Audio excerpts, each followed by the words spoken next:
Cześć, witam na kanale AG Doktor. W tym materiale pokażę Ci, jak zadbać o pralkę, żeby służyła jak najdłużej i żeby nasze pranie było czyste i pachnące. Punkt pierwszy: czyszczenie filtra pompy. Filtr w pralce znajduje się w dolnej części przeważnie i jest on przykryty albo jakąś tutaj klapką z lewej, z prawej strony, albo tak jak tutaj, maskownicą. Ściągamy tą maskownicę, tu jest w przypadku Whirlpoola właśnie taka listwa i widzimy, filtr znajduje się w tym miejscu. Przed odkręceniem filtra podkładamy sobie szmatkę, żeby nie narobić sobie bałaganu i nie wylała nam się woda na posadzkę. Po podłożeniu szmatki odkręcamy filtr na tyle delikatnie, żeby zaczęła wypływać z niego woda. Kiedy szmatka nasiąknie już wodą, zakręcamy ten filtr i wykręcamy szmatę, podkładamy z powrotem. A robimy to tak długo, aż z tego filtra już przestanie lecieć woda i będziemy mogli go spokojnie wyciągnąć. Jest to pierwsza czynność, o której większość z nas zapomina. A właśnie tutaj zbiera się brud, włosy, monety i tak dalej.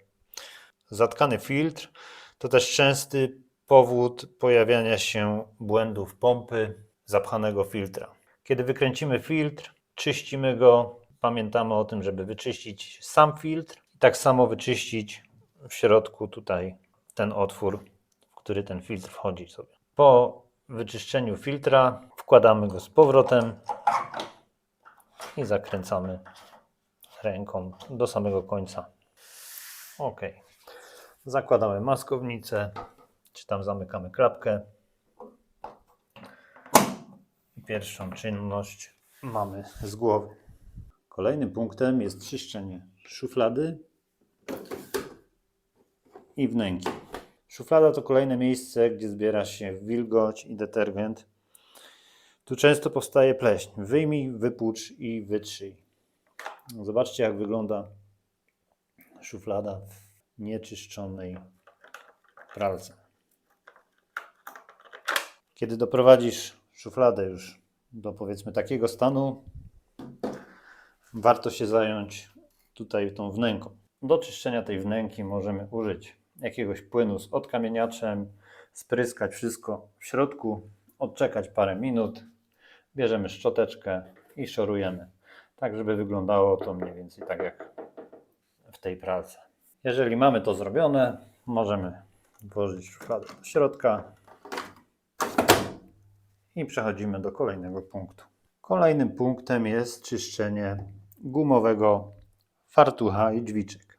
Nie musisz nic rozkręcać, wystarczy miękka ściereczka z mikrofibry, ciepła woda z odrobiną płynu do naczyń na przykład.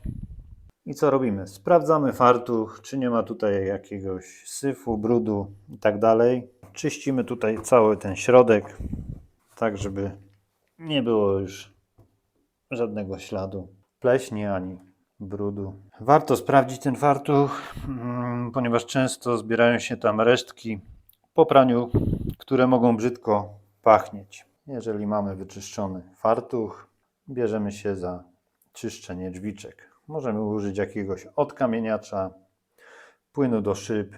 Wycieramy te szkło tutaj całe, drzwiczki, tak żeby to było czyste. I kolejny punkt mamy odhaczony. Na sam koniec możemy użyć dedykowanego środka czyszczącego do czyszczenia wnętrza pralki.